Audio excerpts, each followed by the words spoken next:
You've made it through all of your coursework. You just have one more hurdle to clear before you get to your dissertation, and that's comprehensive exams. Not every school has these, but if you have them, you are aware of them, and you need to prepare and understand what's coming. My name is Dr. Steve Tippins. I've served on over 300 dissertation committees and helped hundreds of people complete their dissertations. What I want to talk about today is helping you prepare for and get finished with and through successfully your comprehensive exams. The truth is, many people get to here and then stall out, either through fear or not being prepared or a number of other reasons. But your comprehensive exams are just a hurdle. We want you to be ready, we want you to be prepared, and we want you to clear the hurdle running fast so that you're ready for your dissertation phase. By the end of this video, you're going to know what to expect and how to strategically prepare for your comprehensive exams. Let's start out first with, what is a comprehensive exam? And that's kind of a moving target, because what used to be 100 years ago is different now at many schools. In theory, a comprehensive exam is you've made it through your coursework.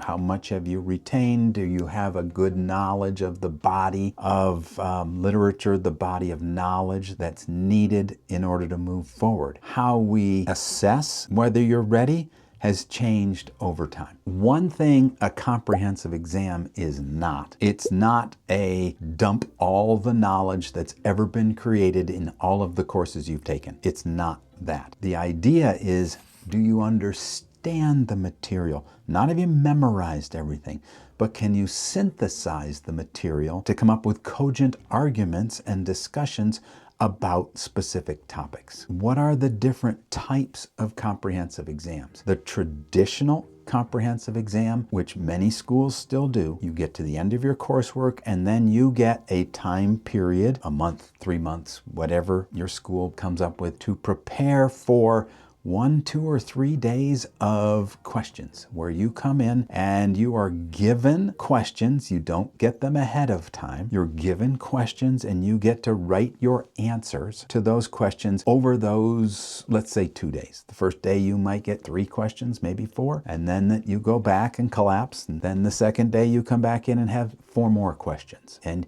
you get to write or type your answers to those questions, and then you have completed the exam. Another type of comprehensive exam is where you are given questions ahead of time, and you get a time period, let's say 3 weeks, to come up with the appropriate answers for these questions. A third type is, hey, let's put together your dissertation prospectus or even proposal. Let's get your dissertation idea flushed out, and then the committee will look at that and see, are you ready to move forward? So those are the 3 basic types. Sometimes also they can be followed by an oral component. One of the things you want to do is ask about previous comprehensive exams. What are the questions that have been asked? You're not going to get the same questions again, and most likely, but if you get 2, 3, 4, 5 years worth of these, you'll get to see there's questions on this topic and questions on this topic. So it's going to help you prepare for the exam. One thing I've heard people say is, oh, it's much better to have a take-home where you get to prepare and you know the question. I don't know if that's much better, because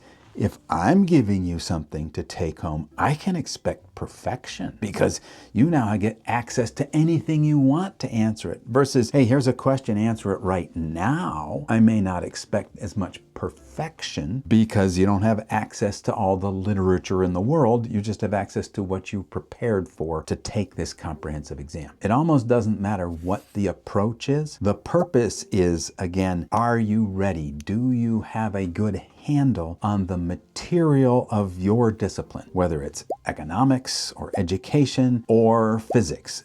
Are you prepared to move forward with your material? And do you have a grasp on how that material fits with other material? I'll give you an example. In my case, I was given the traditional route. I had 2 days and 8 questions. Now, in my case also, I was the first person in the program, so there was no one to go to ask, hey, what were the previous questions like? So I prepared over 3 months, and we'll talk about preparation, so that I could come in and I couldn't have a computer, I couldn't have anything, I had to handwrite, and I wrote 48 sides of paper over 2 days. Now, one of the things I did that I was told, and that's a common mistake people make, is not only did I answer the questions, I wanted to show them how much I knew. So I added all kinds of citations and other material that most likely didn't answer the questions. So I almost did like a dump of everything that I think I knew so that I could show them, I know a whole bunch of stuff, let me go forward. Maybe you just want to concentrate on answering the questions. To follow on that, I also had an oral component to my comprehensive exams. Interestingly, nobody in my college had had an oral in years. So there was, and since my department I was the first, so they wanted to be very technically on the doing everything properly. They said, well, we have to give them an oral. So I couldn't go ask people what to expect in an oral. I can't stress enough to go in respectfully. So when I went into my oral exam, I walked into a room with all of the faculty from my department, 12 people, let's say. First, I didn't know that was going to happen, who was going to be there. And they began to ask questions, and I wasn't quite ready for all of this, and my defense mechanism is to be a little jovial maybe, or maybe look a little flippant. And a number of people thought I wasn't taking this with enough seriousness. I wasn't really as serious as I should have been. I eventually overcame it. Obviously, I got to hear, but I would caution you to be very respectful when and if you have to go into oral exams. How do you prepare for this? Well, if you've got a take-home version, the preparation is, oh, here are the questions, I now have to answer them. And you have to be able to say, I've got a limited time period, let me set up an outline and then go through and, support and fill in that outline within given time periods. You may have 3 questions in 3 weeks. Well, that means, gosh, I'll try to allocate a week to each question. One of the things I tell people when they have a limit like this is, let's say you have 3 weeks, really you want to finish in about 18 days, not 21. Because if you finish in 18 days, you have a few days to go back through and say, after you've done this and you've come back to it, say, does this make any sense? Did I really answer the question? And if you can do it with even more time, a week left, you really have time to digest and then make corrections to anything that seems to be going in a different direction. So budget your time. If you have the traditional path, well, then you've got to go through pretty much every class and the literature from every class. And what I like to see people do is, okay, go through a quick read, abstract, maybe methodology, results of the top 15 or 20 papers for each course. I know this is a lot of work. You make a pass through every course. Now start condensing it down and condense it down again. So you're going through iteration after iteration of it so that you actually understand and it becomes part of you. And you can now say, Smith 2018 said this, but that's different than Jones 2022. You're able to synthesize the material because that's what they're looking for. When you get into this traditional exam situation and you have I'll use again the example, 4 questions in a day, I would quickly outline my answer for each one because time tends to go away quickly in these situations. I'll tell you, for me, if I don't keep concentrating on something, if I go to something else, I lose it. And I haven't admitted this to a lot of people, but I was writing a question and I took it with me into the bathroom because I had to go to the bathroom, and I wrote in the bathroom for half an hour so I wouldn't lose my train of thought. But an outline shows that if you run out of time and you've got an outline there, they can see where you were going, and it allows you to fill things in. Some people in their preparation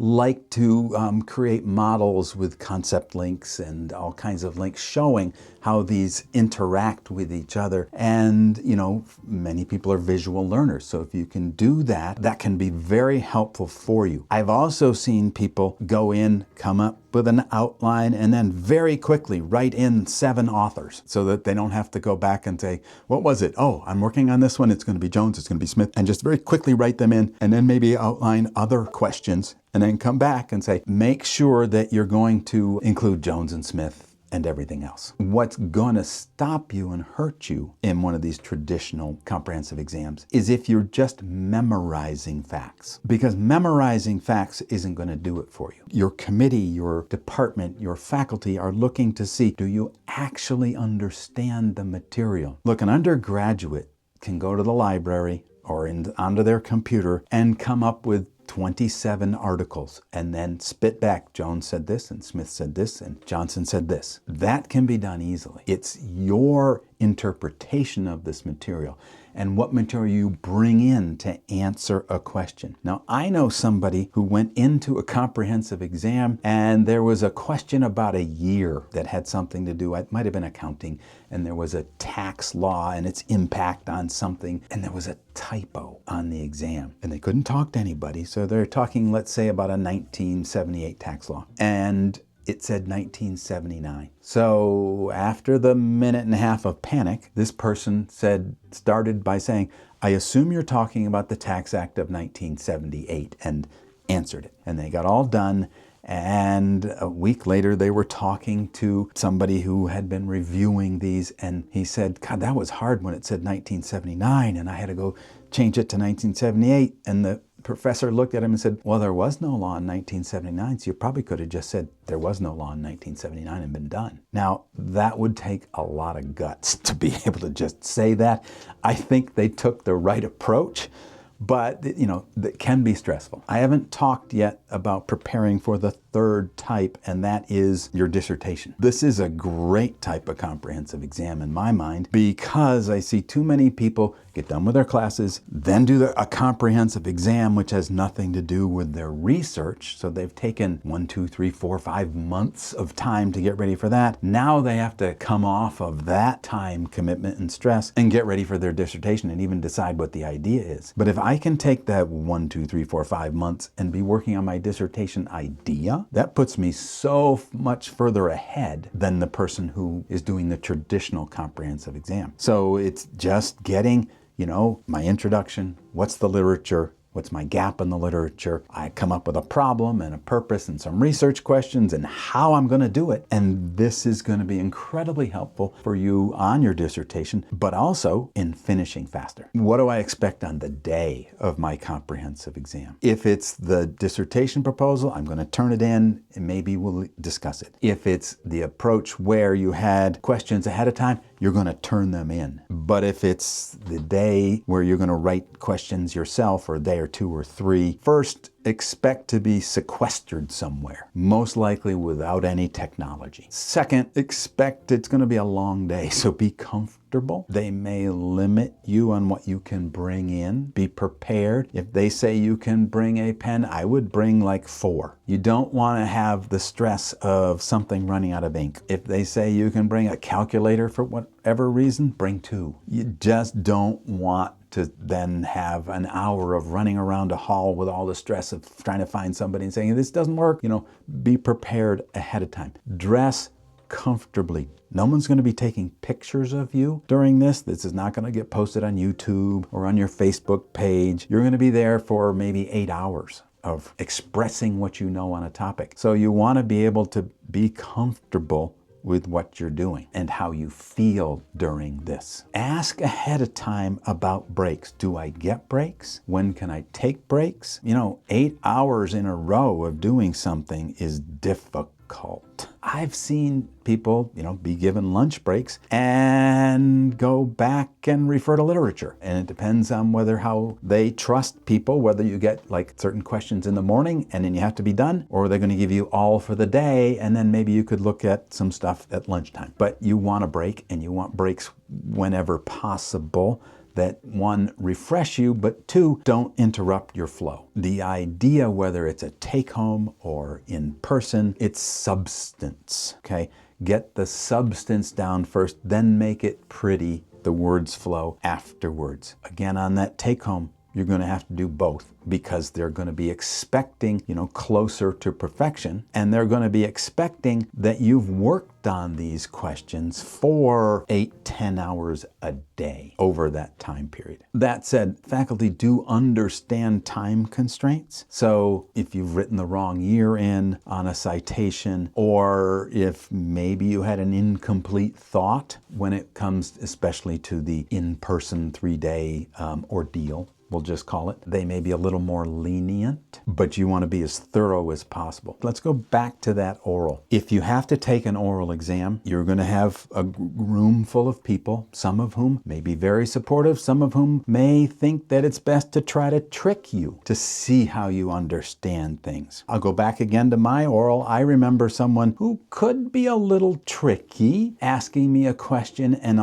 I kind of understood what they were asking. And I started going, and I was up in front of a room, and I had a board, and I put in axes, and I started a graph and all kinds of other stuff. And I realized after about 5 minutes of talking that I was pretty confused. And I could look at their faces and say, wow, he's not really answering this. What I should have done is said, checked. How am I doing? Am I answering your question? If I didn't ask, he wasn't going to give me any help. He was going to let me hang myself. And I was pretty far along the line of hanging myself until someone else interrupted me and said, in Steve's defense, he hasn't labeled these axes, because I couldn't remember which one was which. He says, I think he means, and he said the exact thing I needed. And I was able to bring myself back, but it took me another 10 minutes to recover from what I had been laying out. So be prepared to be a little confused. Ask questions. You can become almost collegial with this. Okay, that's interesting. Have I answered your question? Or that's a really interesting approach. You're looking at it. I haven't thought of it this way. Here's the way I would approach it. So engage them more. It's much easier to get accepted from people who are engaged with you. Now, one thing I found out after the fact in mine, there were 4 classifications upon completion of my comprehensive exam. There was high pass, there was pass, there was low pass, and then there was do it again. You didn't pass. I was given a pass. I couldn't figure out why I would have wanted a high pass, because it was no different. But I realized, wow, I think I studied too much, because I could have gotten by with a low pass. But one other outcome is that times you'll have people say, okay, but I want you to rewrite this question or redo this. So you want to get by with a pass if possible to start with. If you don't pass, it's not the end of the world. Most places are reasonable and will allow a second attempt. Typically, though, it's not like next week. It's months down the line, 5-6 months. And there are some schools that only allow this to happen once a year. It's okay. You learn from it and you move forward with it. It's not a straight line. It may look like it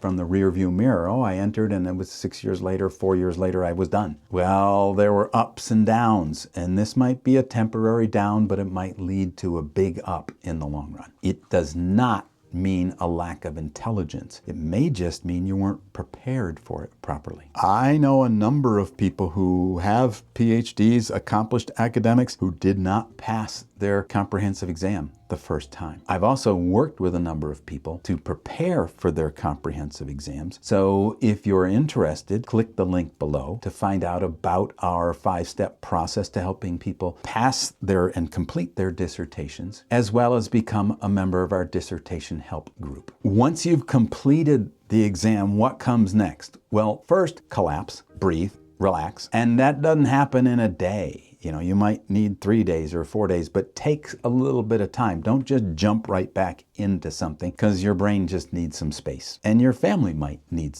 to see you a little bit too. Then look at your university requirements. Hey, did I take the traditional exam, comprehensive exam? Now I've got to go and start preparing for my dissertation. Same thing with hey, you get 4 take-home questions. Now I've got to start preparing for my dissertation. So it's, what are my university guidelines? Is there a template? Who's going to be my chair? Who's going to be my committee? What are my ideas? And start off that way. If it's the third approach we talked about, where you're working on your proposal, then hallelujah.